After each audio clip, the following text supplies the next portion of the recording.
Man, that was excellent. That was really good. Super sweet. Yeah.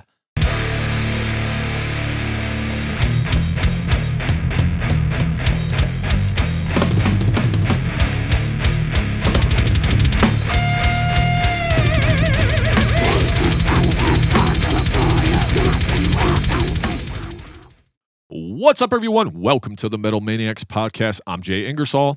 I'm your boy Modd. What's up, brother? What's good? Oh, man, everything's good. Yeah. Yeah. You know, today we were about to do reaction episode 22. Yeah, we've had some good send-ins over now the 2+ years that we've been doing this. Yep. Whenever we started, I don't even know how it came to be.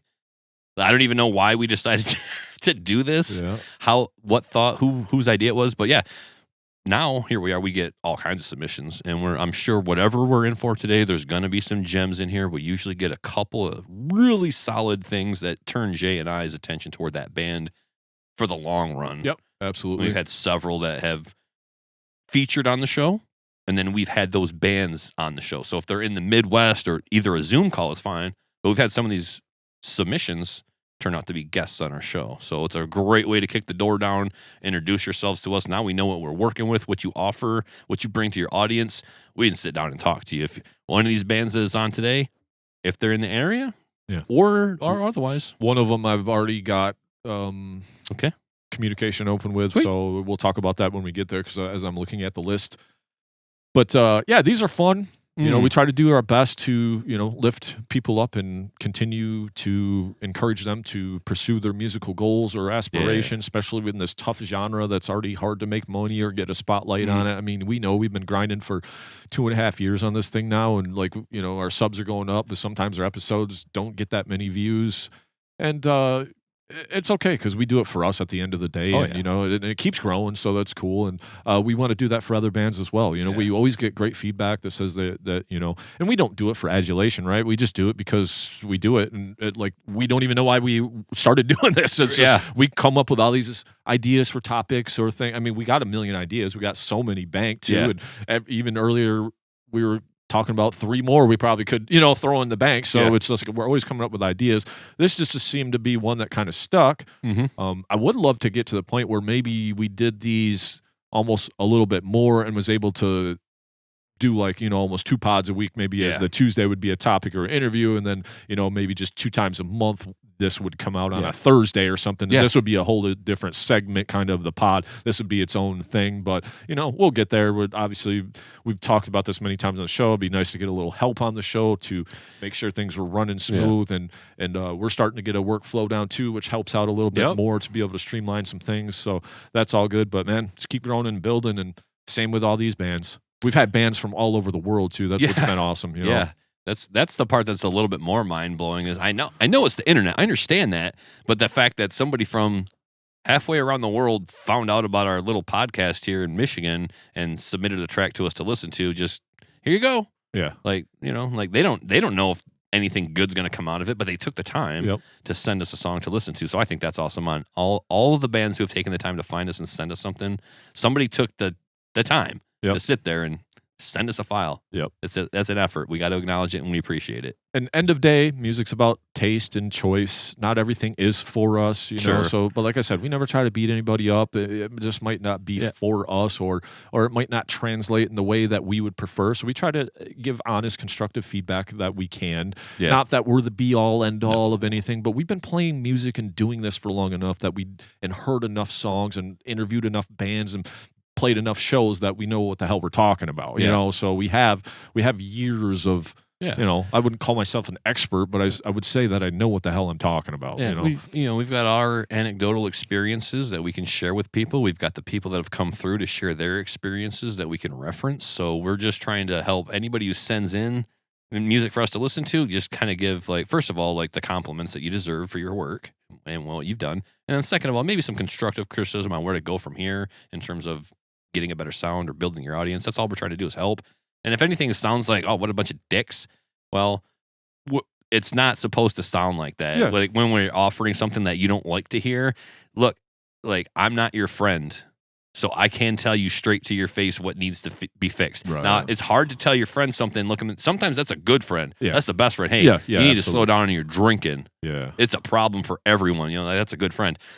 I ain't your friend. Yeah. Even if I am your friend, if you want honest feedback, I got to give you like the non-friendly version, which is tough to hear sometimes. Sometimes you don't like to hear, well, that snare was funny sounding. But it is. Yeah. Let's be honest. It is. You heard it. Yeah. I heard it. We all heard it. We all like it, except for the one part where you kind of go, well, that needed to be better. How did that slip through the cracks? Right. And so it's those things where sometimes you can hear it one time and say, oh, we let something fall through the cracks here, and we can call that out. Yep, absolutely. Whereas sometimes when you're married to it or you're listening to it every day and you have a sound in your head every day, it's kind of hard to come off of that sound and drastically change. Like the snare drum sounds fine to you. You've been hearing it that way for weeks and months. But then you or I listen to it, the first time we hear that snare pop, we're like, nope. Yeah. That's not it, dog. That shouldn't have been on the final.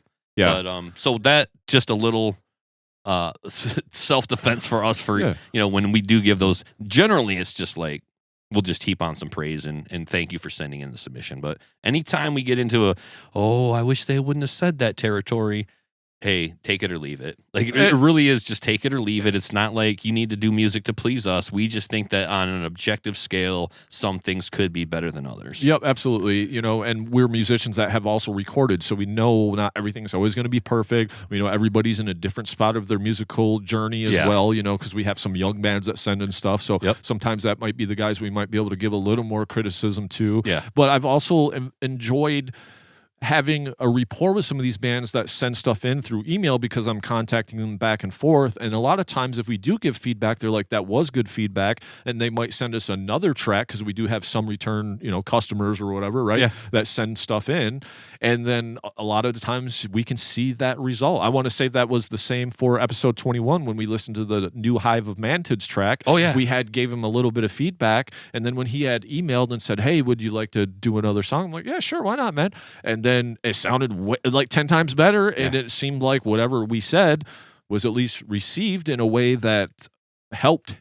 Yeah, gave them something to think about. Their art in the way they wanted it to. Right? Yeah, really, really not trying to suggest anything to make it like tailored to our liking, but just to get a clear production quality out of the thing that you're doing. Maybe you need a more raw sound, like you're Decedent. You want to have a more raw, straightforward death metal sound with the distortion and all the tones. Yep.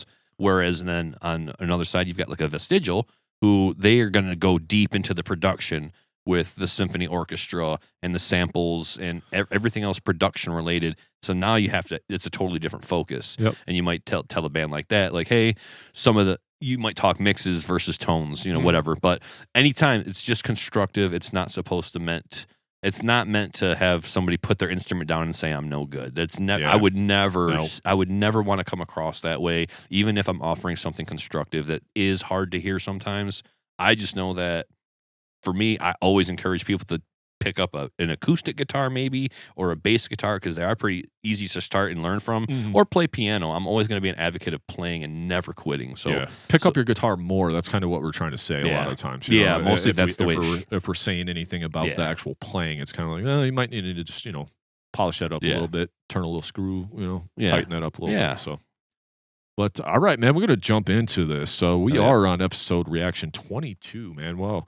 So just seems like yesterday they were old enough to vote and now old enough to drink. And now you're just a complete fucking menace to society at 22. So almost ready to rent a car. Yeah.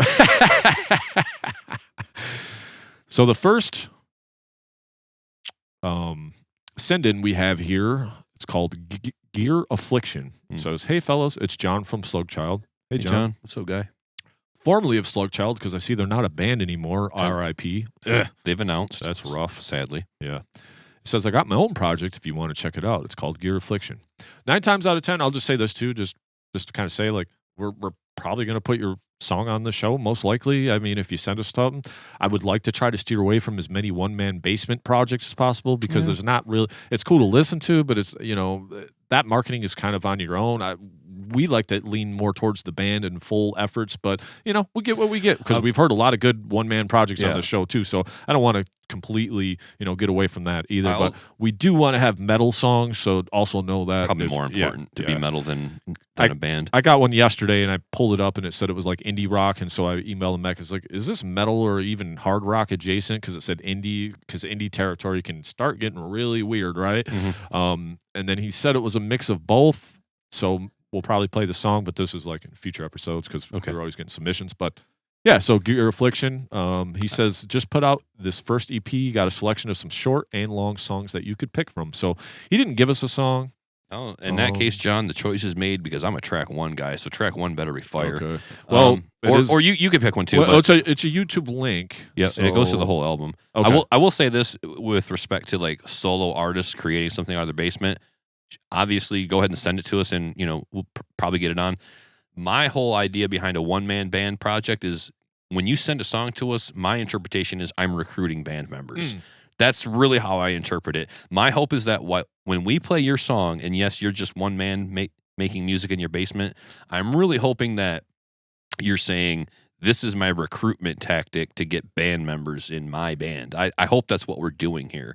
Playing your music for you on the show is fine. It's cool. I like listening to new music all the time. In my imagination, I like to think, John's recruiting new band members. So I hope that's what we're doing for you here today, John. And this is some really sick music that's going to get to a stage someday. That's the main thing for us, I think. That makes sense. Yeah. So, I don't mind the one-man project. I got to feel like it's going to a stage that we're doing more than just the one-man project in the basement. I like to think we're doing more. So I'll imagine that for our I guess where I'm going with that is I just don't want to do... We review 8 songs per episode. I don't want 8 songs that are just one-man projects is what I'm saying. We're not here to like review basement, like bedroom studio projects. That's not kind of our shtick. We're always the band guys. We need the band. We want the 4 or 5 guys. We've had a lot of one-man stuff, like I said, and cool. A lot of it's been good, but we would hope that the stage is where we want to be at the day, right? Yeah, for sure. Modd says he's a track one guy, John. It's got a good length. It's got a good title. Time Has No Mercy. So I was going to say, like, track one usually should be the best song or one of the best songs, right? Like, let's find out, John. Yeah. John. One of the songs that makes me want to listen to the rest of the song. So there's a reason why we put that at number 1, right? Amen. So here we go. Gear Affliction, Time Has No Mercy. Did it.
All right. That the whole song? Yep, that's it. No, that's weird. Mine was playing along with it. Missing like 45 seconds of music on my end. I don't know how it was that late starting. Great stuff, man. Thanks, John. It does remind me a little bit of the Slugchild style. Okay. But I don't think John was the songwriter in Slugchild. No. It was the other cat. Yeah. So, Kent, thank you. But it does seem like he was meant for that band because this sounds a lot like that band to me. Yep. Maybe a little different on the vocals, but really raw, really gritty distortion. Had some really cool riffs. Could hear the bass in there doing those hammer-on pull-offs. Like, really, and some slides in there, too, are really tasty. So I thought, cool work. And I'm just a little bit curious about maybe who does the vocals and who else is in this. If it's all just John. It says all music. Oh, all music? Yeah. Or at least it says that on the YouTube. Yeah. Music by Jonathan Costenda. Yeah, so great work, really cool. A couple of times you catch me peeking at like the bar to see where we're at the song if we're at the end, because sometimes with the songwriting I thought we must be near the end of the song, and then I thought when he went to that little clean break, I was like, oh, this must be like the start of the next song. No, we're still in the same song. Yep. So really like a lot going on, kept it interesting. A little bit all over the place in terms of like, okay, we're going to do this little clean part, but then we're going to go right into some blasting grind stuff for you. Yep. A lot of raunchiness in there, but I liked it. It was fun. I loved the chug in the groove. Went everywhere with it. Got a whole album out here. Looks like, let me see how many songs. He's got 7 songs out. So he's been busy, whatever's been going on with Slugchild. At least Jonathan's been staying active in his musical pursuits. And I got to say, keep up the good work, man, because that was fun to listen to. I appreciate it. Certainly raw, just right out of the swamp. Yep. It matches the cover art really well too, and that does look very Slugchild-esque as well. I must admit. But really cool stuff, man. I appreciate the send-in. Thanks, Jonathan. So feedback from me: cool, heavy, dirty, grimy, in your face, good grooves, good callbacks. Mm-hmm. Loved hearing that bass in there, just like giving me more than just the rhythms of the. Yeah, he did a little extra. Yeah, he had some extra shit on top of there. This is for a one-man band. This was really good. I know he mixed and mastered and did all that as well. But yeah, you say Slugchild. It's funny because when Slugchild was on, we kind of threw out the name Morbid Angel-ish, right? So this kind of reminded, we were just talking about Formulas Fatal to the Flesh. So when you get into some of this like more dirtier Morbid Angel type stuff, this kind of reminded me of that, a little bit too. If I was going to say, for fans of or whatever. So for fans of Slugchild, because it was like a adjacent Slugchild thing. But like you said, he was born for that band. That's no longer a band, so maybe he'll keep pushing. If I had to give it just any little bit feedback, it was just I would have loved to, I've said this before on the show, and we've had other bands on the show that the guitar players mix their stuff. Yep. The guitar is always too loud to me. If you're a guitar player, because you're like, I'm the guitar player. We know he's a guitar. Obviously, he's a everything player. Yeah.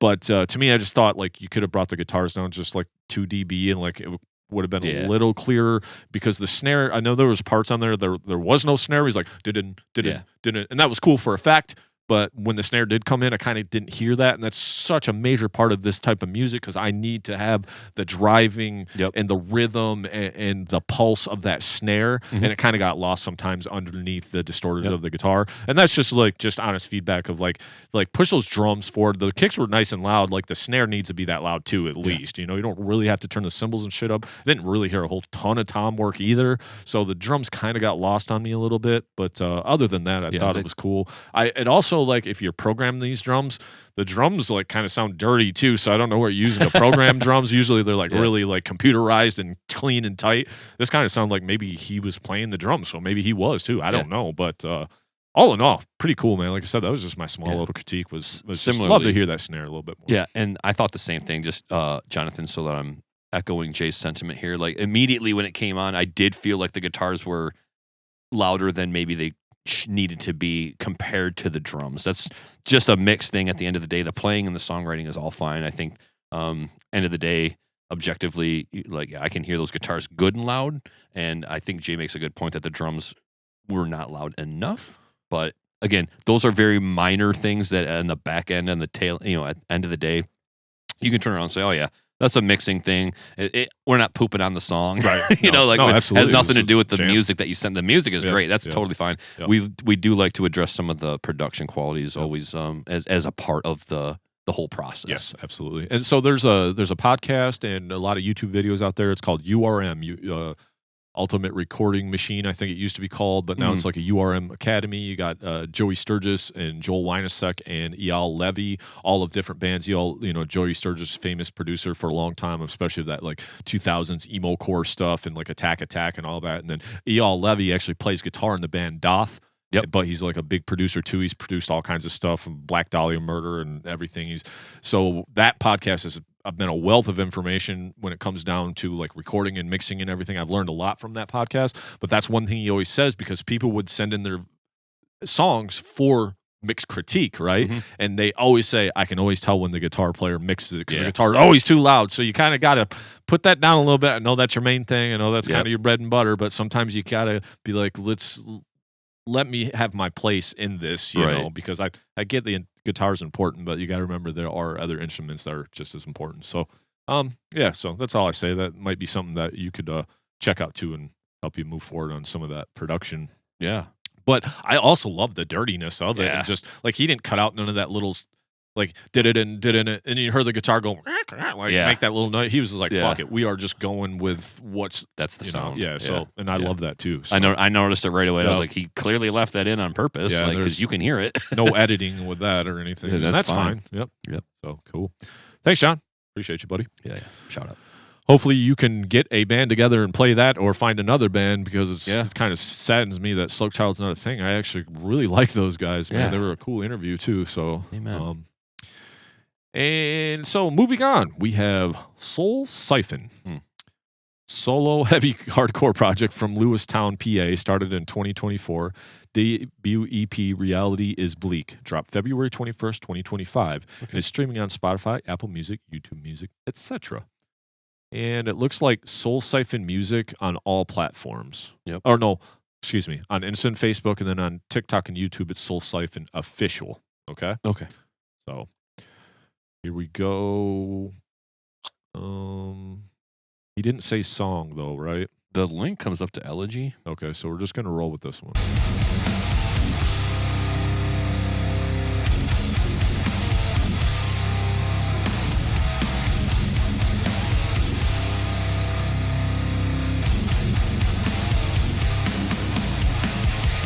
Frozen yourself, frozen in shock, cold silence. With time will fall, false assurances of wellness, sorrow cloaked by anger, busy hand, or sense of pain, distraction.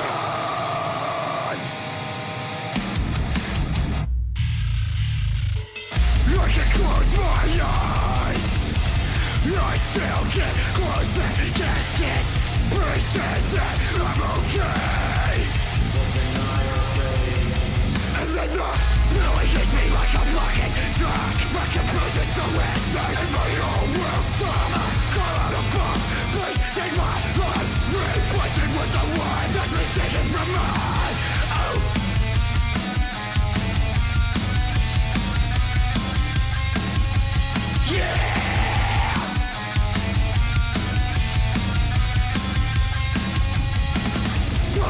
Has healed, but the ache still resonates throughout the chambers of my heart.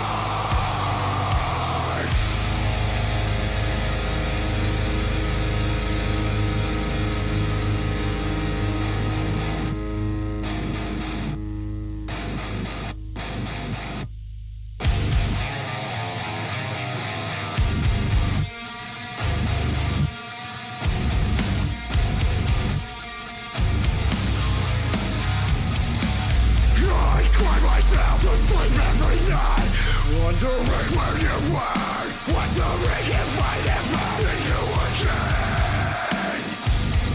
In the afterlife, I hope heaven is as real as the pain I feel.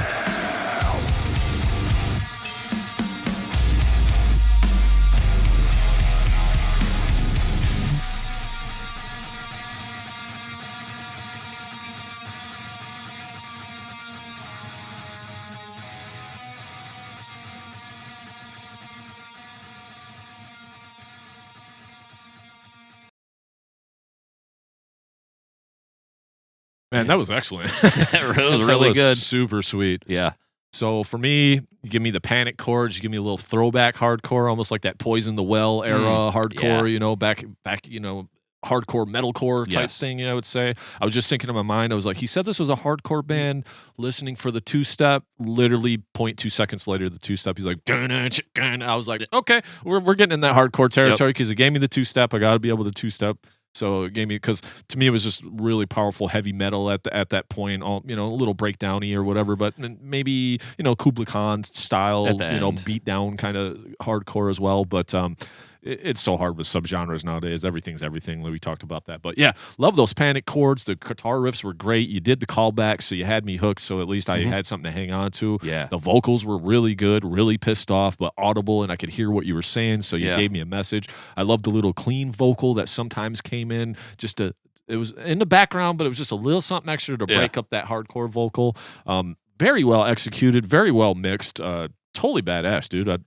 I don't have anything, no critiques, no nothing. The visualizer thing was cool too. So sometimes when you are a one-man band, sometimes you really do just need to get your music out there so people hear it. Hopefully you're finding some guys to try to jam with, but life gets in the way. It's hard, I know. We understand. But man, cool shit. Yeah, Soul Siphon, it says from Pennsylvania, so they must be right there on the border. Pennsylvania and Kentucky. Lewistown, it says. Really good stuff, man. So generally not a hardcore fan, but this was very well done. It does remind me of some crossover type stuff. I thought there were a lot of metal elements going on in the playing and also in the vocal front. I thought it was almost like a fry vocal versus a hardcore. It wasn't as much a hardcore yell. I'm always going to gravitate toward that fry vocal. Yeah. I don't like being yelled at, but I do love being screamed at. Makes sense. It's a weird kink, I know. But no, I absolutely love the vocal. I love the riffs. To me, there was just a little bit more meat for me to sink my teeth into on the riff factor on that front.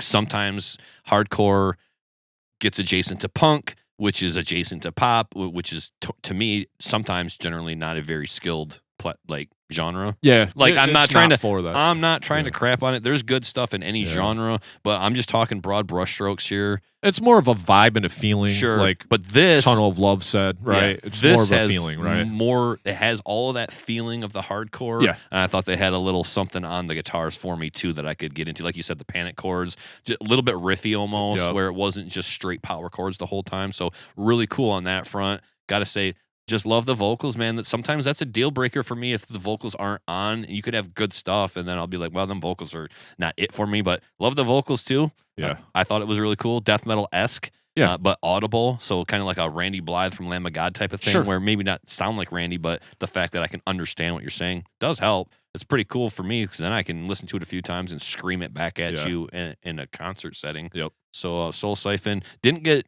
Bro's name. He didn't really have that out front, but I do want to shout you out as a solo artist. Like we just talked about this 5 minutes ago. Like sometimes it's kind of like, all right, whatever. But for you, man, I hope you get some band members because this is something I think you should take to a stage if that luxury affords itself to you. Definitely be on the lookout for Soul Siphon out of Pennsylvania, Lewistown, Pennsylvania. That one part too, where like the guitar stopped and then they were like, kind of did that little run in there. I was like, okay, cool. So I'd call it more of like a metallic hardcore, right? Because you got for that, sure. Metal influence in there. But you're talking about that type of shit's right up my alley. Yeah, and adjacent to the band I play in, kind of, So always a spot for that style of music on our show, no doubt. For sure. Hell yeah! Thanks for the send in from what'd you say, Pennsylvania? That's what he said on his Facebook.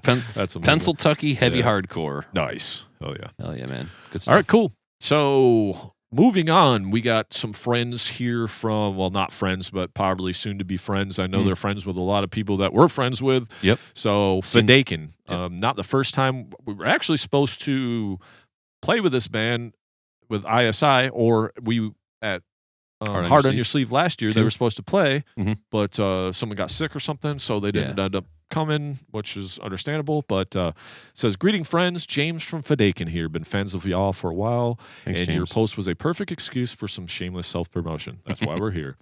Got you. It says, Keeter is a ripper. We'd love to hear what you guys think of the album. We also have a vinyl release show at Skeletones with Slugchild, Lucius Fox, and Blisshead on October 3rd that we're stoked just about. Missed it. Yep, that was literally 2 days ago. I wanted to go. I just really haven't been feeling that good. And Slugchild didn't play because we just talked about Slugchild not being a band anymore. Yeah. So Tongue Cutter actually played that show. Saw the pictures. Yeah, I was kind of sad that I didn't get to go because that would have been a real fun one. Lucius Fox is like, I'm sick of your excuses of not coming to watch us. I've seen you guys twice, Lucius. So Yeah, so have I 2 or 3 I'm times. cool. But yeah, well, played with you twice too. So Fidaken's one we definitely need to see, and I'm looking forward to hearing this one. So already in talks of these guys. So, you know, whatever we hear here, they're already slated to hopefully in the future come on the show. Sweet. We're kind of booked for the next 2 months, but look to our 2026 Fidaken interview. Oh, yeah. Did just come out. I don't know when this episode comes out. I could give you a date, but this is long past. But please go listen to this just to support them. But we're going to pull this up right now. I like that. And he said Keeter, right? Keeter, Yeah. like Peter. I like the artwork. However that was created. This image in the forest with the robed figures and the band logo. That's pretty cool. And the album is Wet Work. Is that what Is that he what it said? says? Yeah, Wet Work. What does it say? 2024. Oh, unless because this is the album that they just came out with, so it must have been like a There's LP Keeter. or something. Keeter is track 7. Okay. It does I say had to see more. Gotcha. does say Wet Work 2024. All right, well, we'll check out Keeter. He sent us one. Here we go. Let it rip. Let's go.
Man, that was good. You know, I like that stuff. I was going to say, as soon as I heard that, I was like, this is all Nick right here, buddy. I'm glad it landed on me. Fidakin, great stuff. Let's see here. Keter, the heater. Yeah, that was a heater.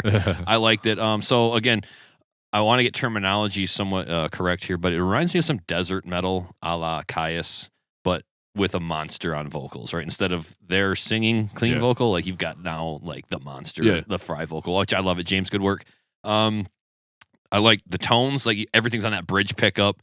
Everything's low, like the tone is not bright and sharp and crisp. It's like dull, fuzzy, and almost soft, but obviously we're playing really aggressive music. Hard to describe, but that tone, again, similar to the guy out front, Jonathan with Slugchild, or his Gear Affliction album. But the tones are very similar. I love it. It does kind of have more energy than a Caius in terms of like maybe a crowbar. Okay. So a little bit of crowbar in there. Now we're getting closer to that vocal that I was mentioning, but good stuff. I like it. I loved the complexity of the rhythm. Yeah. Where he added that little extra beat, but then kind of balanced it out in the end in a way where it feels like an off time, if you will, but it flowed naturally very well. And then he built on it at the end of the song where we're using that same riff, but now we're kind of like extrapolating a little bit more on the tail end of it. So really good job with Keter from Fidakin. Looking forward to meeting you guys and listening to some more of your stuff. Excellent send-in. No notes, really. Oh, last thing I did want to say, though, got ourselves a bassist. Holy cow. Yeah. Like that was not lost on me. I just didn't want to lead with that because it starts to look like every time I react to a song, I'm always mentioning bassist, which I don't want to do that. But, man, have you got a bass player in your band? Good Lord. Just hear him walking the dog all day back there. Just solid work on the bass front, too. So, great song from everybody. Everybody's contribution was solid. Thank you. Thank you very much. Okay. So, for me, this like, you're playing with tongue cutter and you know, this is that tongue cutter, Bronson arm, noise kind of rock, hard, heavy in your face, but super complex. It's one of those things where you really got to listen to figure out what's going on. That drummer was nuts. He was going off, dude. Because like he's playing this weird off time, then all of a sudden there's these little weird times on the side. You're like, well, how is he doing that? That's super cool. To me, it was like way more complex. Yeah. It's one of those things like a tongue cutter where you listen to it and it flows nice and you take it as a song, but when you really start breaking it down, you're like, they're playing in 5 right there. Yeah. Like I heard some 5s and stuff, and I'm just like, that's very interesting, you know? Super cool band, cool vocals on it or whatever.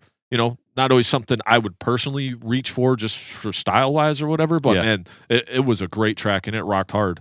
I'd go and see them live even if they're not the number one style that I listen to. I still think I'd be in for a show with what I'm hearing there. There's a lot of energy there. I like the way it started, just totally slow, just forever and a day to get into the actual riff. And then when you did, you were like, just kidding, it's not going to be a doom song. It's heavy, it's hard, it's fast. So they had me in the first half. Yep. It was a good one. Yep. So what would you say? That was almost kind of like doom noise to start, but then it kind of went into a little bit more energy than the doom. You know, like it.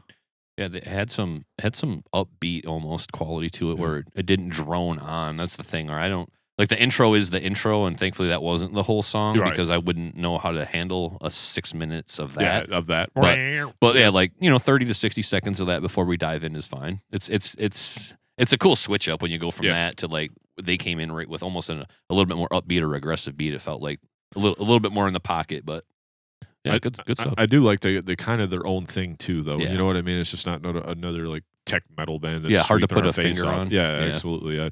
And they also remind me of Cavalcade. Remember that like way back in year 1 when we talked to Sean and we listened to the Cavalcade stuff or whatever from Lansing or whatever. Kind of that style too, where it's just a little fuzzy hard rock type stuff, but with a lot more energy than a hard rock, a lot more complexity, like towards a metal.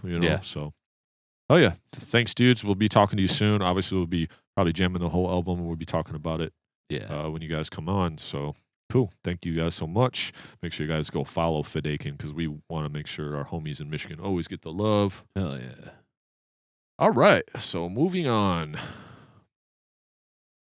We have a band called Etrick. Okay. Hello, we are Etrick from Halle, Germany. So, Etrick might not be the way you say it, but that's kind of just the way it comes across to me. It says, since 2023, we are writing and playing heavy metal songs inspired from Black Sabbath, Iron Maiden, and other great bands. You can check out a video of our first concert ever. The song is called Dream Maker. Here's the link. You will also find us on Facebook, E-Trick Band, and Instagram, E-Trick Band. We hope to hear from you. Leave us feedback if you want. Best wishes from Germany. So it's going to be a live song. You guys don't have no... I guess I should have looked at this before I put this in there. Like, I don't have no music or... First live performance from September 7th, 2024. Yeah, I mean, you guys been doing it for about 2 years now. It's probably time to get in the studio. Well, I guess we'll give it a spin. Let's see what happens. 4 minutes, so hopefully it sounds good. That's the problem. Like live shit, you don't really know. Yeah.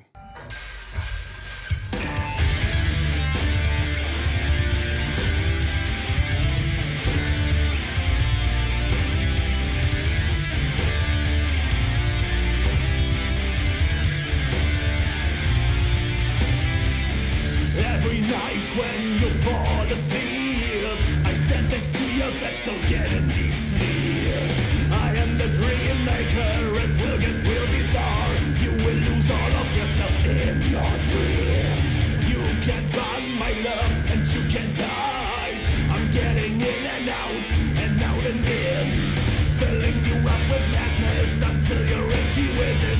You lose control of yourself and I am shameless. Next day you won't remember me. I leave you back in darkness, filled up with fear, anger and pain. And the next night, nightmares starting again.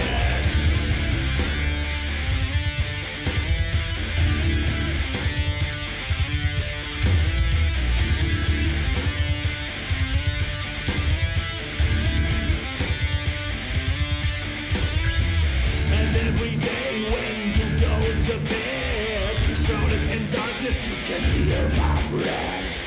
I am the mean hunter to possibilities. Succumb to me, my dear, or freeze to death and pain and tear. Next day you won't remember me. I leave you back in darkness, filled up with fear, anger and pain. And then next night, nightmares starting again. Dream maker, dream maker, dream maker, follow me to sleep. Dream maker, dream maker, dream maker, get me deep sleep.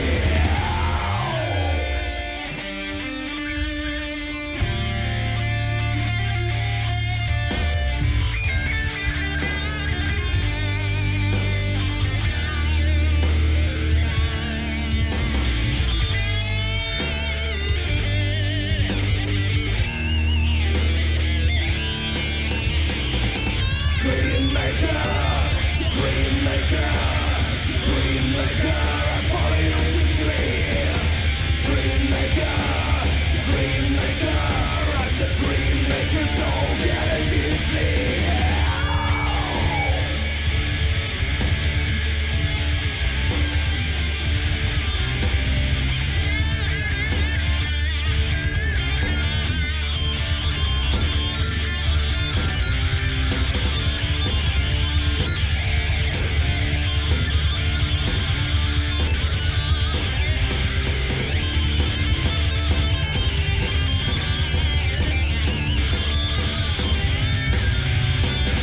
Next day you won't remember me.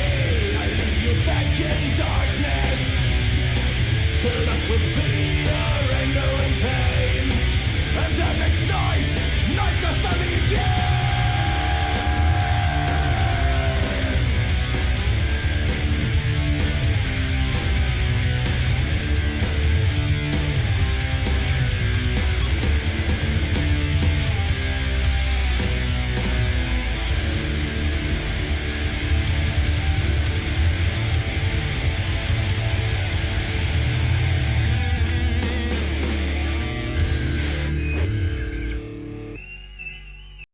All right, Guten Tag.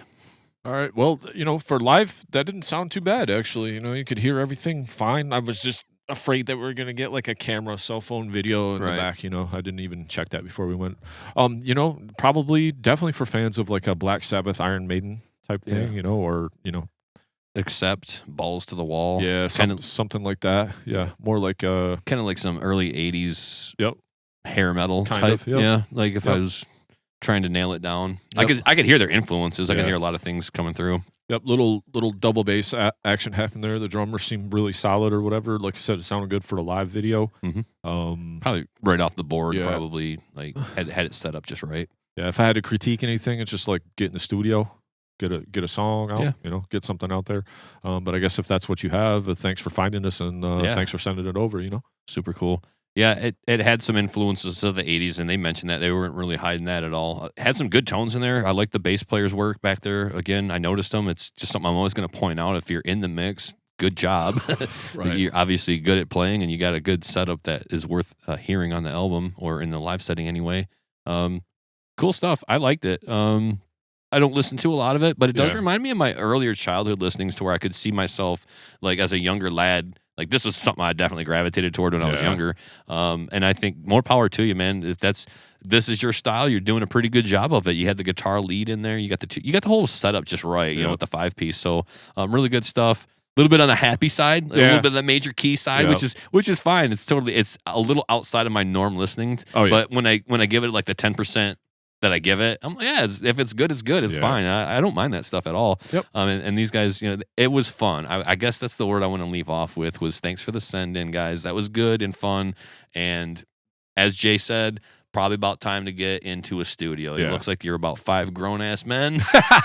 Probably got jobs. Yeah. Everybody get on the same page and get in the studio because I think you guys are pretty good. And put something solid on wax for permanent sake. And then you'll have that for yourselves, and we'll have something that shows off your capabilities as should be shown off, like with the clarity and the patience that it takes to record an album and song by song. So good stuff. Keep it going, and thanks for finding us all the way from Germany. Big love. Appreciate you, fam. Yeah, big style points for a dude with a long beard with the braids. The too. dual That was kinda braids? sweet. Yeah. Yeah. That's fun. All right, moving on.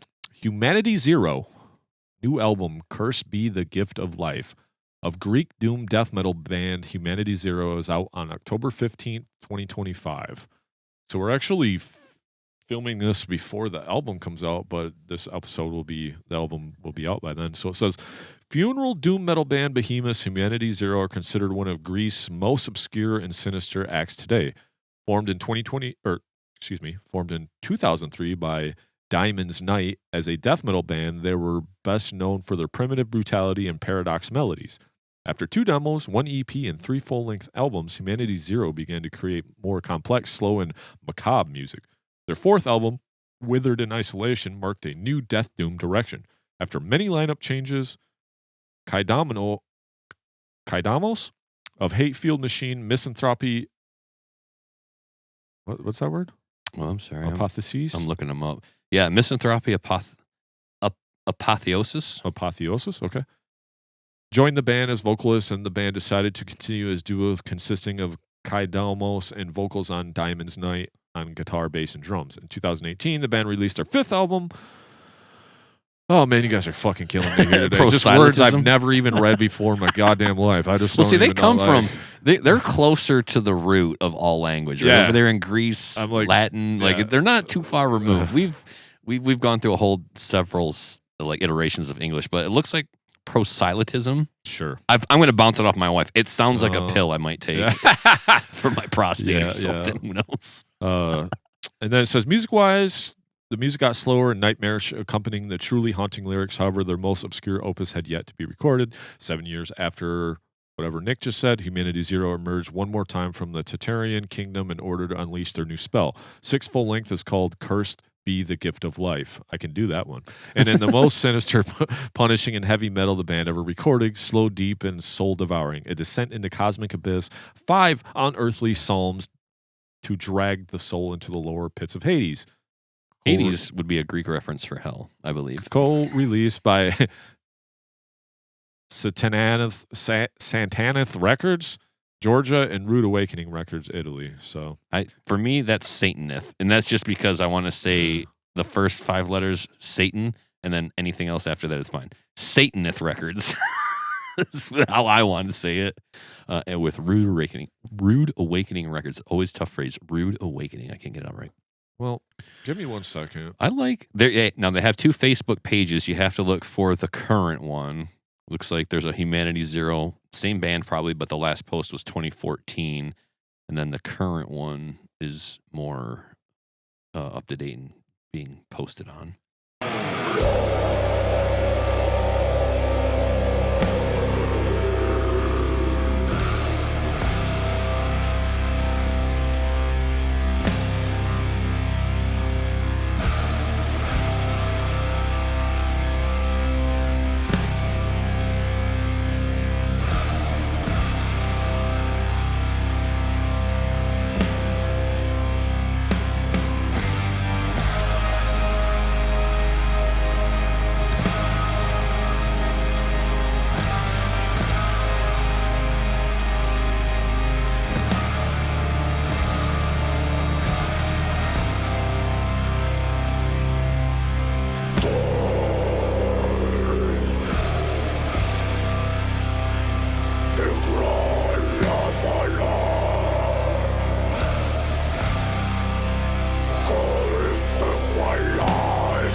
That song was so long that the album is actually out now.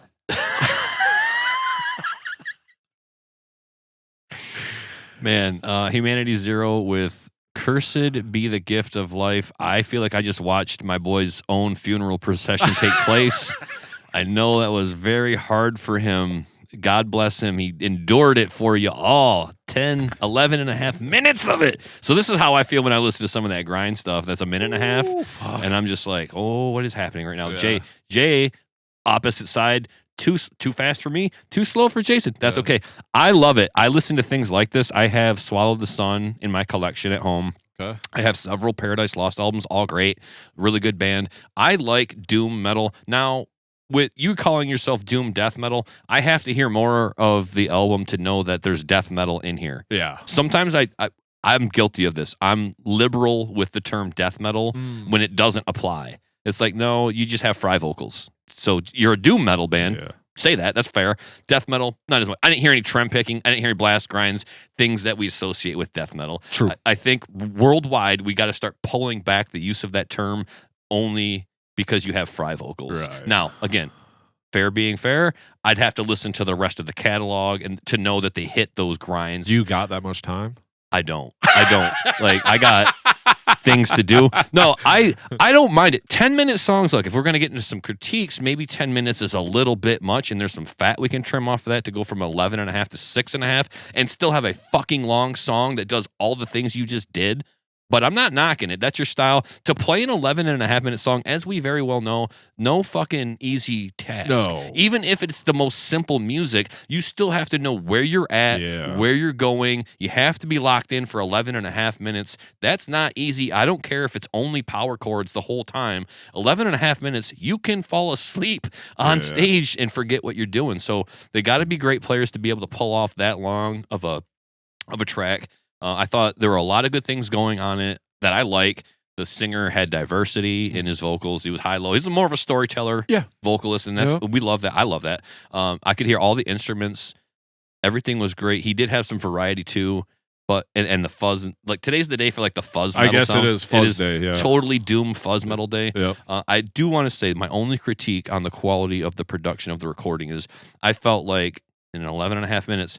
I heard a microphone popping all throughout, like as if like you drop it on the floor and you hear the pop of it. You know what I think it is? Maybe it was the bass attack. I think it was the attack on the bass. Sometimes when you hit the bass and the bass hits the pickup, like if you're picking too hard, that's I think was the sound. Yeah, and it didn't really like ruin the recording or anything like that for me. But that's the set of ears that I have going into the outcome of the product. Yeah. I'm like, I have to hear, somebody in the band has to hear that and say, what is that popping sound? And you have to correct that. And you have to say, well, what does that mean? Well, it might mean retracking all of the bass. Sorry. Right. You need to catch that on day one. Get a different bass, pick it different, whatever you got to do. Yeah. Yeah. It's just one of those things where, again, the band is great. The songwriting is fine. It is what it is. It's an 11.5-minute piece. It's not for everybody. So outright, you already know that. I like it. It's cool.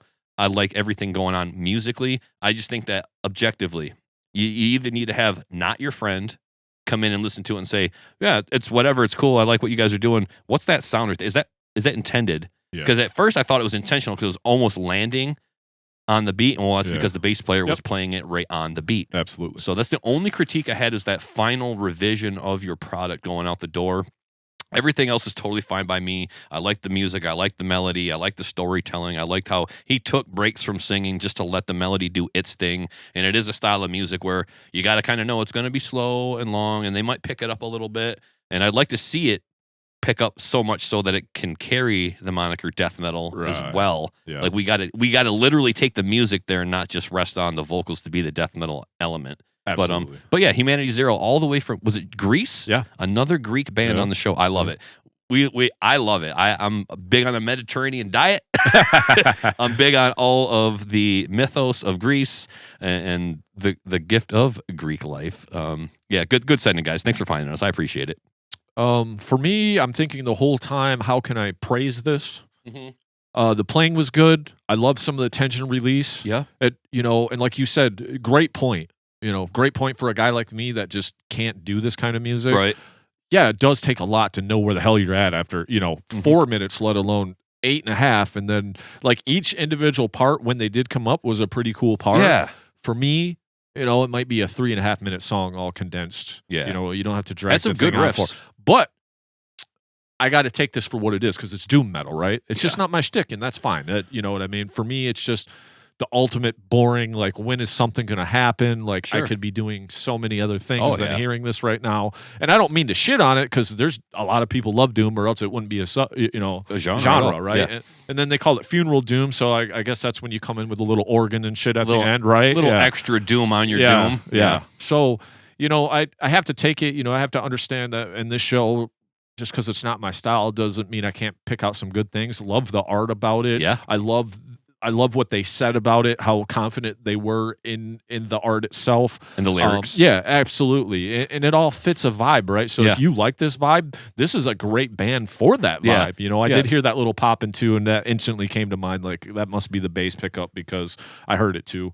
But, you know, I can't critique this in any way because everything kind of sounded good besides that little thing. And you know, for a Doom fan, I'd be like, hey, check out this band, right? But just for me personally, on a personal level, just Doom's not my thing. Just like Deathcore's not my thing, Doom's not my thing either, and that's completely fine. It's just kind of like sometimes it's like, when is something gonna happen? Yeah. I'm sitting here like, oh my god, like, and we only you know, we only got to listen to it once, you know, and that's a lot of that's good for a lot of bands because we can sit here and love it one time. Doesn't mean I'm going to go listen to it 100 times later. Right. But I can listen to it one time here today and like it. This is a style I will go back to several times over throughout my week or whatever. I'll mix it in. I don't mind slow and stuff like that. I just feel like sometimes we could still trim some. There were some great riffs in there. This is an 11.5 minute song. It could be 8 minutes. Yeah. You know, it could be 8 minutes for sure.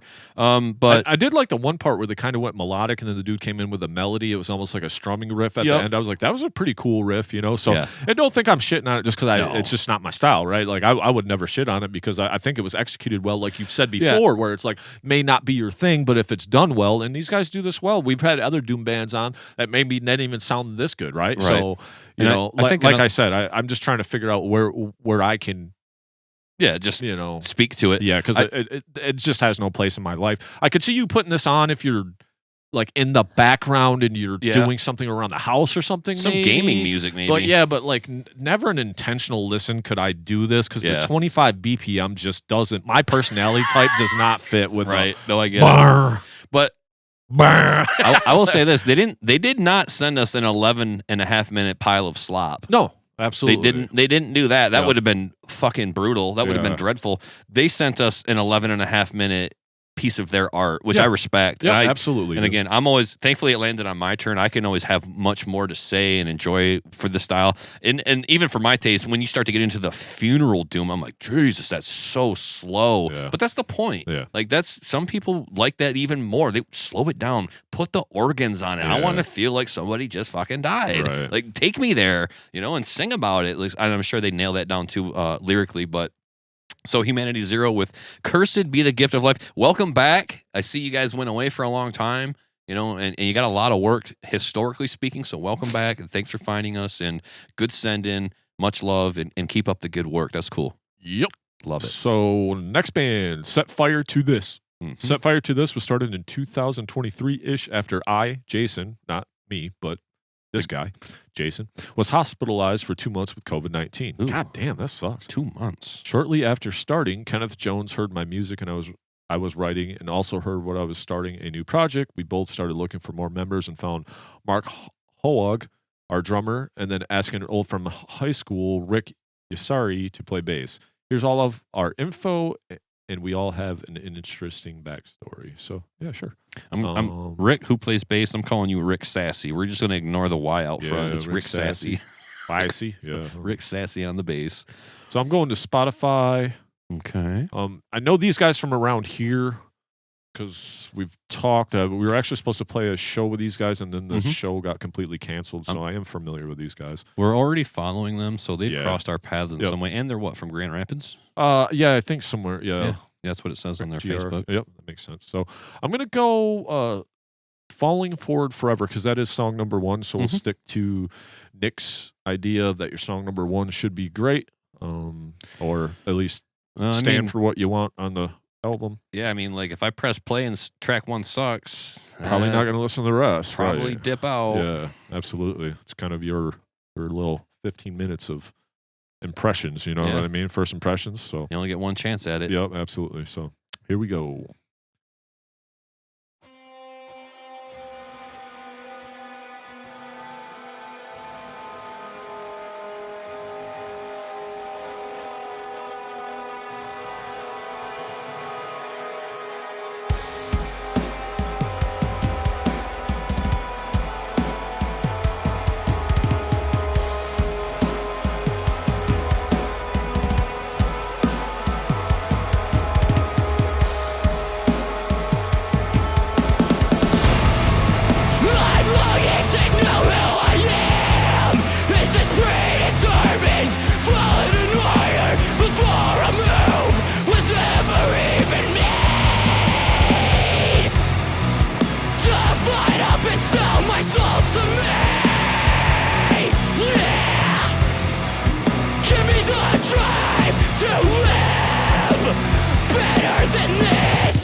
Okay. Oh, yeah. So that was a little different, a little pick up the pace compared to the last one. So that was refreshing. Love it. Yeah, so let's get into this. I do like their artwork. It's kind of like abstract, but pretty cool.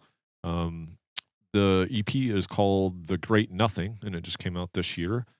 Cool riffs. I would call this more like a, like a new metalcore type thing. Like, like new metal, I guess. Like there's a little bit of this, like, kind of coming around the bend. There's a lot of bands that are kind of sounding like this, like it's the revision of new metal because you kind of got some of that bouncy shit going on. A little bit. So still, to me, and I hate to go to this band name all the time. I still pick up like Every Time I Die vibes from a band like this. Yeah. So I kind of call it like indie or alternative metal. Sure, but I don't like saying those as monikers. They don't sound heavy enough. This band is fucking heavy. Yeah, this band is really so heavy. When I say indie or alternative, it doesn't capture how heavy they are, but it does sound like they don't use traditional metal. Yeah, because it's kind of like groove metal. The whole thing grooves the whole time. Like there's not, he did have kind of almost a 2/4 beat in there, but it's not thrash metal, it's not death metal, right? So kind of like, what do you call it? So I love the vocals on it. Nice variety of it. Couple really good riffs in there. Drummer sounded really solid. The drums sounded really good on the recording.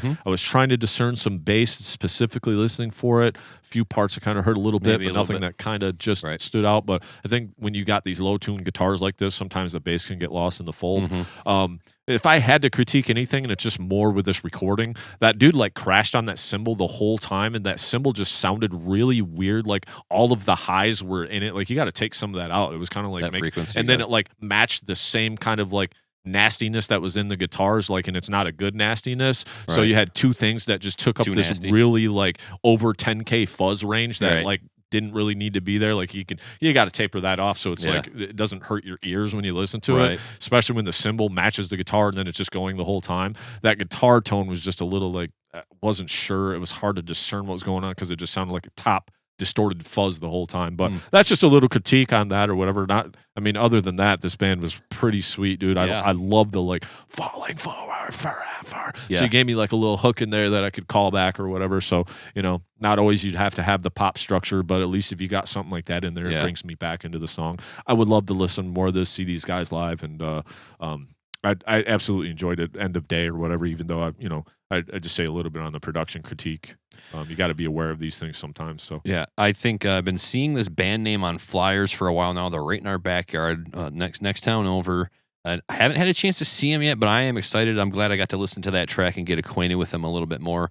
They do sound like some of that UK metalcore that's happening right now, but over on our shores instead.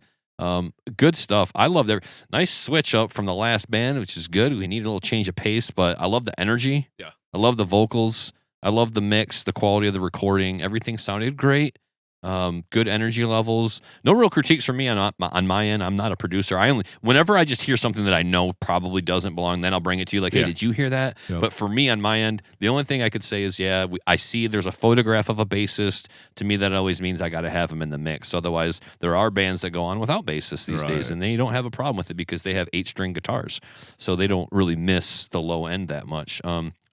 And that's the only thing. Great stuff. A lot of energy. I absolutely am looking forward to super pissed. Yeah, I loved it. Yeah. The anger immediately. I was like, give it to me. Yep. So I'm looking forward to seeing these guys, and maybe I hopefully catch them on a bill where you and them are playing together, because that was supposed to happen once already, right? Absolutely. And we didn't get to have that. But good send-in. Set Fire to This is the name of the band, and the track was Falling Forward Forever. Go check those guys out. Like, love, follow, subscribe to all of them.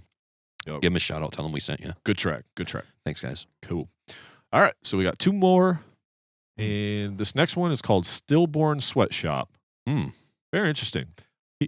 This person just says, here's the song. I won't tell you exactly what to say, but give it a listen. Well, I don't know how far that would go anyway, but tell the audience what you thought of it, what you like and what you don't like. I mean, that's kind of what we do on the show, but what could be done better and in the future, and even if there's any specific sound or style you're wanting to hear from me in the future.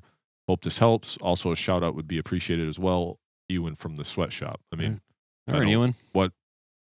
Shouting out now, bro. Shout out Ewan, man. Yeah, Ewan's the guy that sent us he's this. the guy. He's the one that runs the Sweatshop, apparently. I'm trying to find you guys, Ewan. I can't really find you. Okay, listen up. Today, we're on a secret mission to get coffee and donuts. The problem is, Germans drank all the coffee, ate all the donuts. Now, you gotta go kick their asses.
Is this me? I'm up, right? You're up. And we would call this slam, correct? Is that what would you I call wouldn't even know, dude. So that was music? I That didn't was know. some of the things that I hear in slam. Yeah, there's were elements. in here.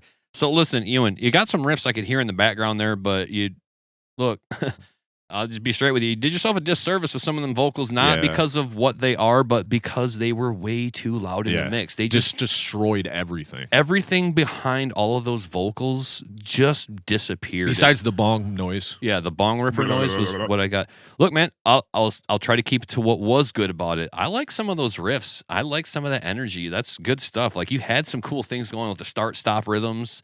Dun, dun, dun, and then just the drums go and then you pick it back up. So there's riffs there. And we've covered this topic of plenty on the show, so I'm not going to beat a dead horse here, but those aren't vocals. Those are just noises over the top of your music. But I think that when you're 25 years removed from age, like you're probably like 20 something and I'm in my 40s, like I haven't been properly experienced or exposed to this music. So it's always going to be lost on me. Some people do it better than others, so where I can at least take something from it. Unfortunately, on this one, I know he did set us up for the constructive criticism right outright. What didn't you like? Didn't like them vocals, bro. Like we wasted a bunch of time making what could be really cool music, only to have these vocals like just wash everything out and just have these weird cricket noises and stuff. Where it's kind of interesting and fascinating to me that we can do it, but what even are we doing for an entire 2 minutes and 17 seconds here, where there wasn't an audible vocal of a lyric or a word in there, but I think you can play. I think you spend a lot of time in your lab doing your drum beats, and that's good for you too in terms of a production standpoint. So you got some good things going for you. I'd say stick with it.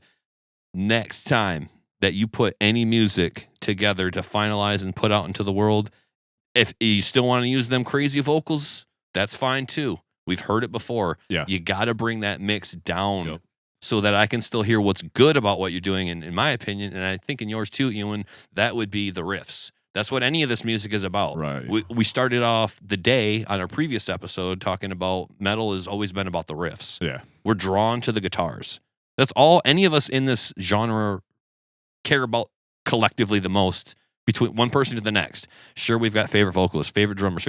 We all here for the guitars, man. That's really what this is all about to me. I'm not a guitarist, but I can sit here and say it. I'm all for the guitars. Yeah. Like great bassists are great, but every band has a guitarist in it, and every band in metal, like they love putting their riffs out. And I think you got some riffs in there, but you buried them. And I think that's something that, hey, look, even if the style of music is for fun and it's half trolling others that don't like it or don't get it. Yeah. I get that. I understand that very well. It's not lost on me. I still think you want to do it in a manner that, like, personally, when you put it on, I can at least still hear my riffs. Right. I just want to hear my fucking riffs, man. Like death metal vocals, nobody's sitting here like lined up praising death metal vocalists as great singers. Right. We're not great singers. We just want to tell a little story to our riffs. But I think I gave you the things that I liked, and I gave you some constructive criticism on what I would change going forward to make it a better sound, a better quality. Because you can still do this slam style of music with them vocals and, you know, say, this is my style, this is what I like, and I don't care if you don't like it, but you don't want everything to be lost behind the vocals only. Yeah. And we all openly admit that these vocals are hilarious and obscure and weird and entertaining, but I wouldn't want like a toilet bowl flushing over the sound of my awesome riff. Right. Is where I get to it. So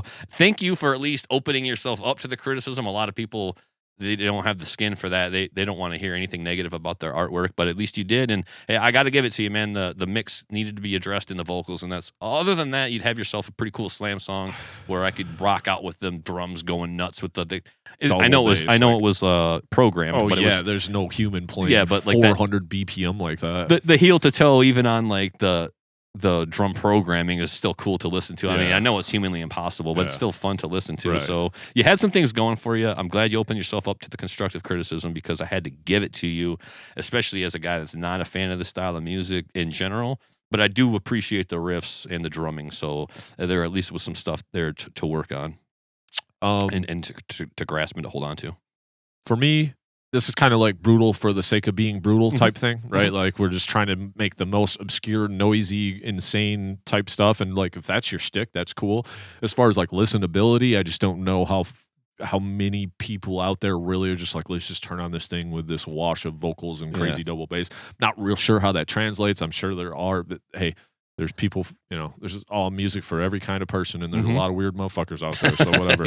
But end of day, like, I see so much potential in this, though. Like, if this is kind of your first thing and you're kind of just trying to figure out where to go with it. If I was going to critique anything, Nick already said everything fine. I would just say, like, lean into the musicianship and like, dial that back a little bit of the, like, brutal, trying to be brutal and fast and crazy. That's all been done.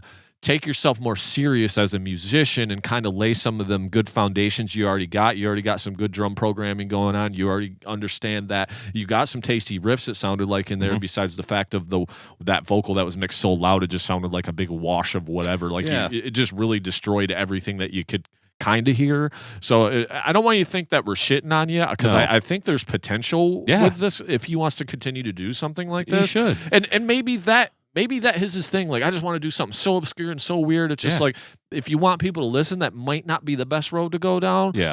You might find your tribe out there. There's something for everybody, like I said. Us, probably not. We're a little more on the higher brow type. Like, we want to hear some real playing, some real production. We don't really want to hear the bong water vocals very much. There's a time and place for everything. We're an extreme metal podcast. We're gonna get sent some stuff that's even too extreme for maybe us, even, and that's fine. That's kind of like the point. Like, it can come through us. We don't have to like it or love it. Right. Somebody else out here listening to our show might be like, finally, they got something really heavy, finally. So, Ewan, there's definitely people out there for this style of music. I don't even have a problem with the music, other than what I've stated is it's not my first choice to listen to this style.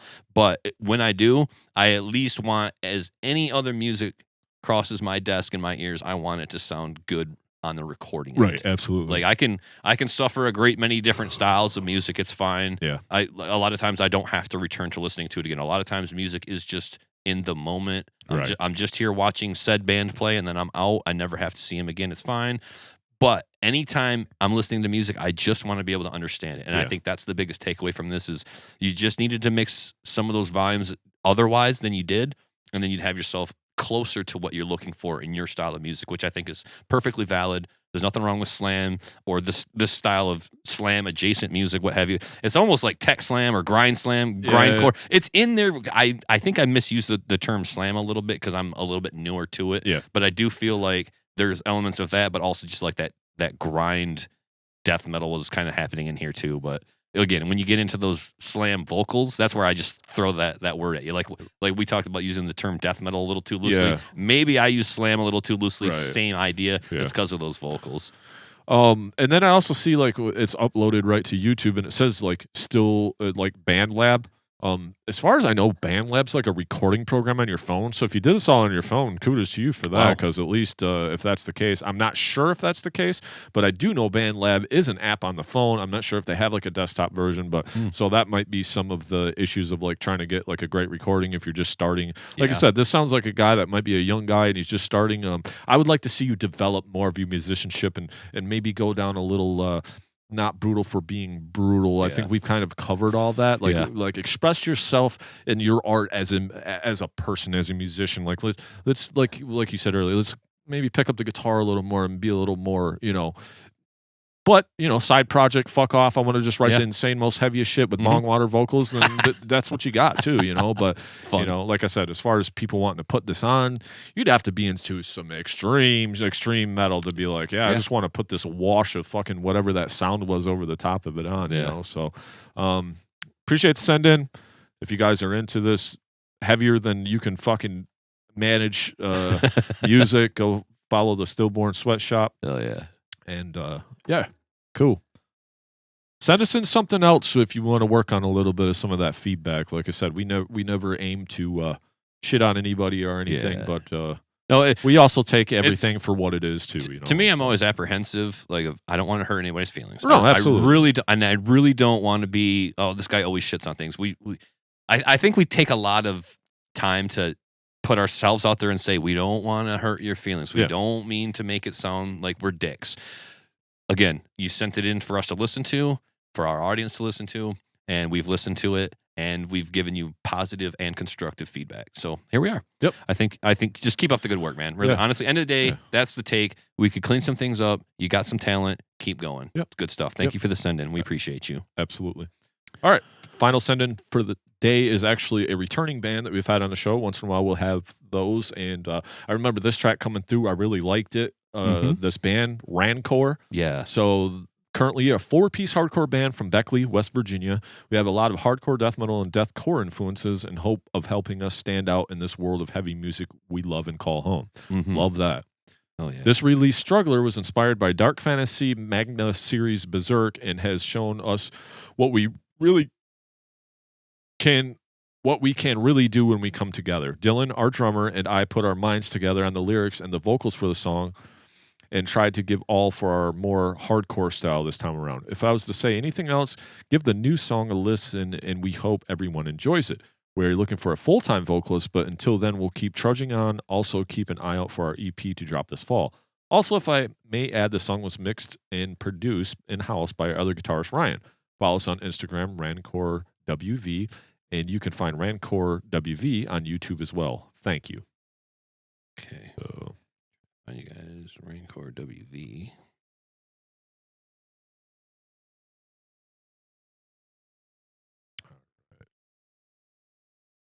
so this is just a single coming off the upcoming EP called Struggler. You ready? Yeah, hit me. Go.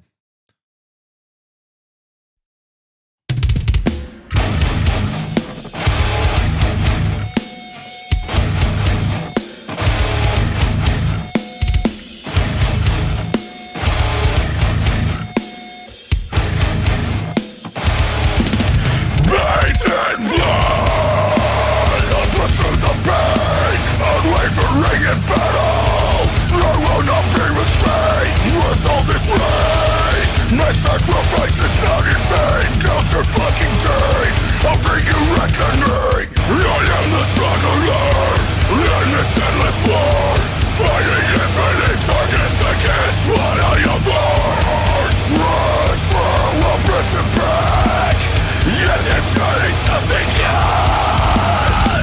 Apostles on me to the end of this world.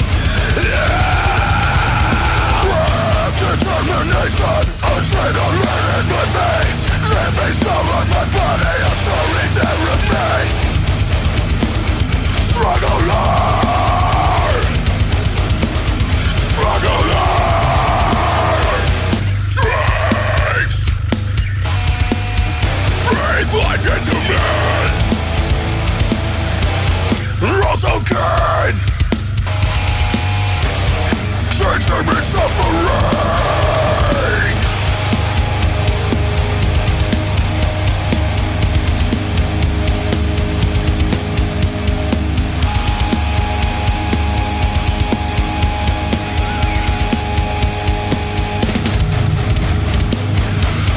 Bring out the sword, I am on the attack. Courageous and strong, there's no turning back. I am the struggler, and this hell is fight. I will go berserk, I will bring the light. Swing out the sword, I am on the attack. Courageous and strong, there's no turning back. I am the struggler, and this hell is fight. I will go berserk, I will bring the light.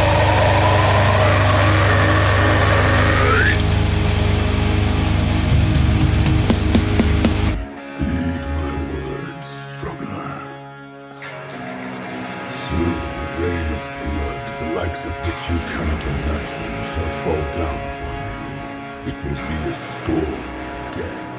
But take heed, struggler. Struggle, endure, contend. For that alone is the sword of one who defies death. Do not forget these words.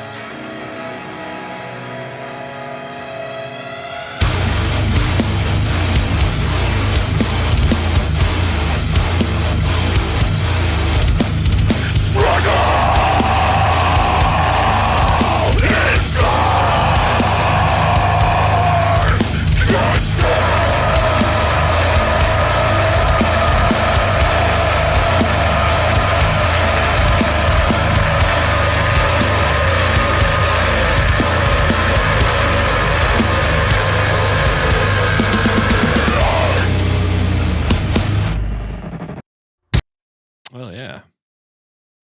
All right, man. Welcome back to the show, Rancor. Yeah, fucking keeping that shit pissed, keeping that shit heavy, groovy. I love this song. I love the last song they sent in too. So Yeah. I was kind of expecting something good like that. To me, it was really badass. Love the guitar riffs on it. Love the drum. I love that little bass break and then the cool like vocal talking. So you kind of broke it up instead of just ranting and raving over however many minutes. Also kind of had some callbacks because you're like, I'm the struggler. Kind of fits in your mind. Kind of a weird like struggler. It's kind of a weird like phrase to have to sing, right? Like a struggler. Right? And then you like look at the word and it's struggler, right? So but we say struggler like there's a A. I don't know. It's just kind of weird. Something I was thinking about, something fucking that has nothing to do with the actual song. Just kind of a weird like phrase to try to say. But all in all, man, the fucking mix sounded pretty good. It was fucking pissed and in your face. I know. As far as critiquing, maybe the vocals might have been a little loud to me. Could have probably, again, you could tell it was mixed by a guitar player because they were super loud. But other than that, I mean, it was beefy. It was in your face. I was trying to, like I said, cool little bass breakdown. All in all, super awesome. Love the artwork too. Yeah, I guess that's it for me. I'm always going to be the guy. 15% less vocals. Probably could have dealt with that too. Maybe 10% on this song because there was a few times you did kind of let the music go, but it was like for 2.5 minutes straight vocals before we started getting into other sections of the song. But I'm just always going to be that way because maybe I just always kind of lean more towards the music without. I'm like the vocals sometimes just aren't necessary, but I also thought the vocals were pretty good for not really having a vocalist. Like they were kind of pissed, but still audible. So good job on that for sure. Yeah. All in all, man, Rancor, you guys do rule though. I'll always stand by that. So hopefully you can get a vocalist. Hopefully you can get out there and really start grinding in some shows and stuff too. Yeah, I like the song. Another good send-in by these guys. I like the artwork that accompanies the single.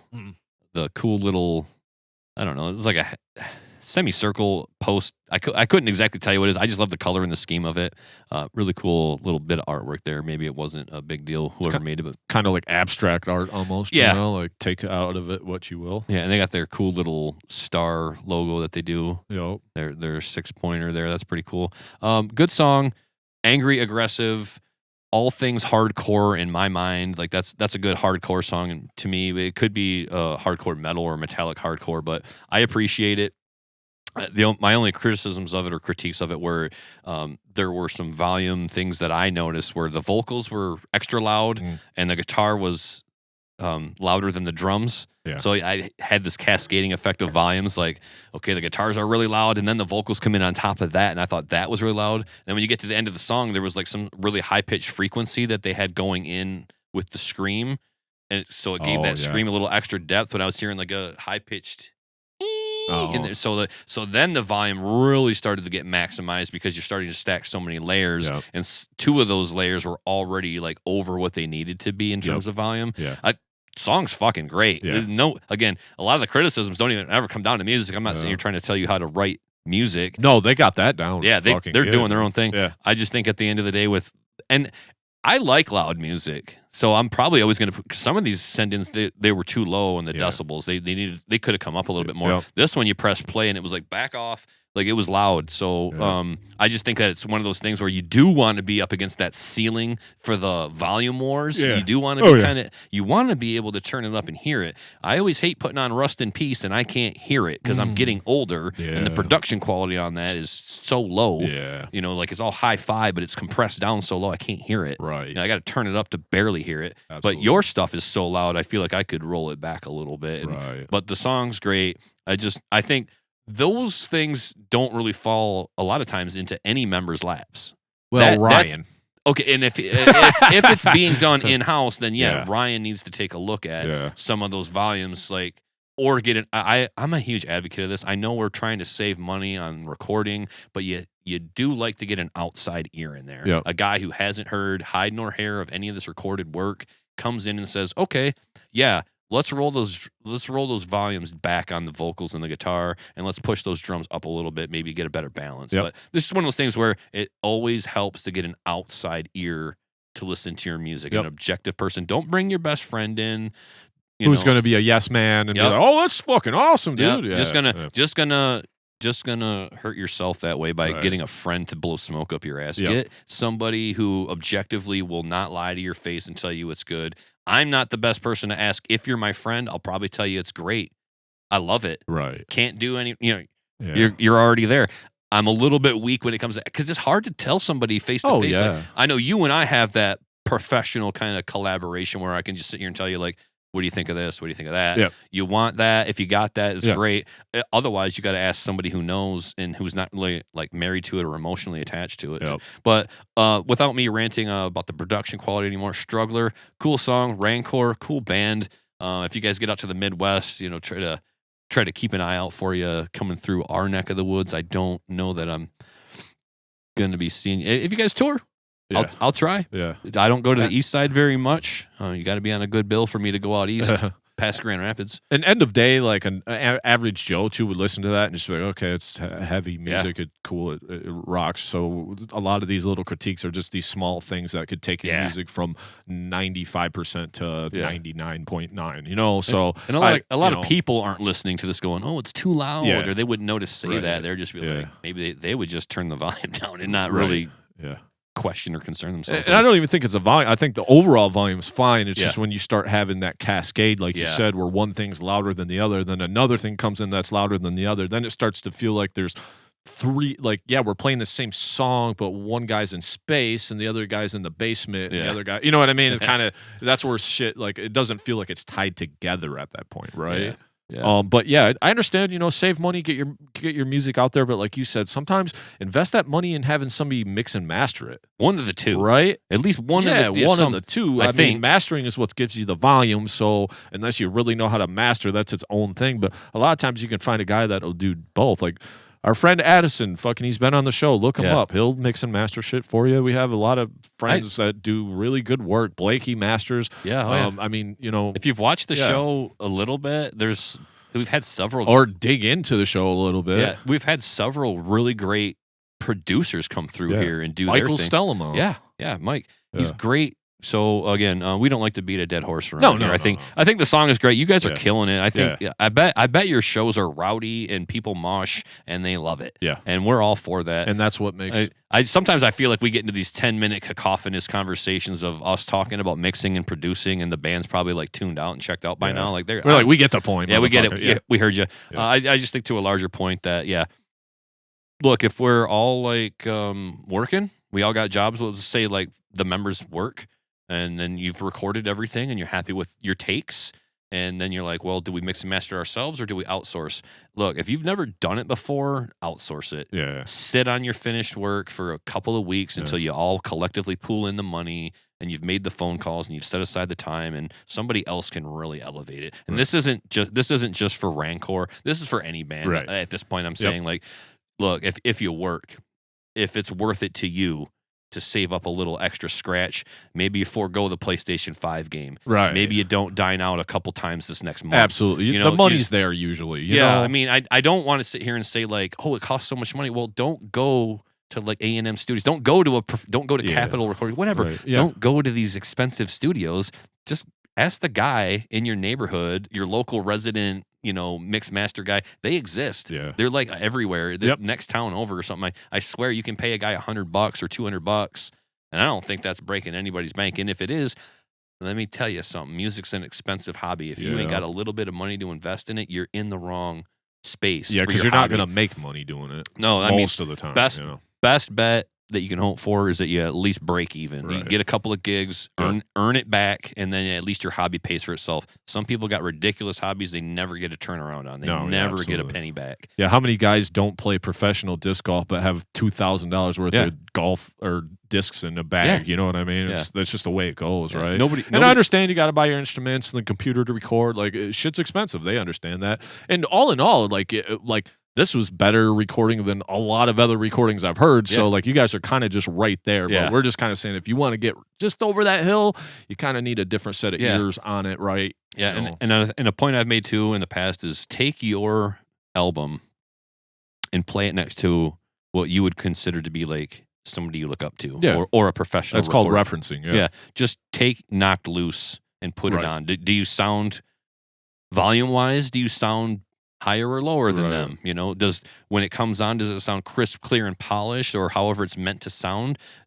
Steer your sound that way. Tell your producer, I need to sound more like that album. Yeah. Like all my takes are great, but my sound needs to steer in another direction. And I'm always going to be a huge advocate of handing that off to somebody else. Yep. And then if you don't like their work, tell them that didn't do it for me. Yeah. Take it somewhere else. Somebody Yeah. will get it right. Yeah, that's But how you learn. Rancor, a good song, another good episode. If I don't say so myself. Yep. Yeah, More we had. send-ins. Yep. We have a bunch more on the docket too, and Sweet. if we didn't get to you, we'll eventually get to you. So, Hang in with there. that being said, Yeah, until we find a way to like bump people up in the queue, until we're agreed on how to do that, Yeah. everybody just gets to wait patiently. Yep. So if you sent something in 8 months ago and we're just getting to it, thanks for waiting. Yeah. You know, we only do 8 songs a month. basically, yeah. So, you know, sometimes you got to wait. And until we're agreed on how to do it another way or a different way or an additional way, right now, everybody just gets to sit and wait in the queue patiently and hear our feedback. But thanks, everybody. And that is the metalmaniacs.mi@gmail.com. If you want to send us some stuff, we highly encourage that because we enjoy these episodes. Yeah, I You know? I want to have a huge bank of these things so that I know that anytime we can just call the audible and do a reaction episode. And we kind of have been having that too. Yeah. So, and sometimes, you know, to make sure we're on par, we'll do them anyway. But yeah, it is nice if a interview or something doesn't come through, which isn't usually the case, but sometimes stuff happens. So, all right, with that being said, keep it metal, keep them, send them in. Much love, peace. Thank you so much for checking out the episode. Be sure to hit that like button and give us a share. Yeah, and if you enjoyed our podcast today, please give it a rating on your streaming service to help us gain some exposure. And if you really enjoyed the show, please give us a follow or hit that subscribe button and come hang out with us every week. And remember, keep it metal.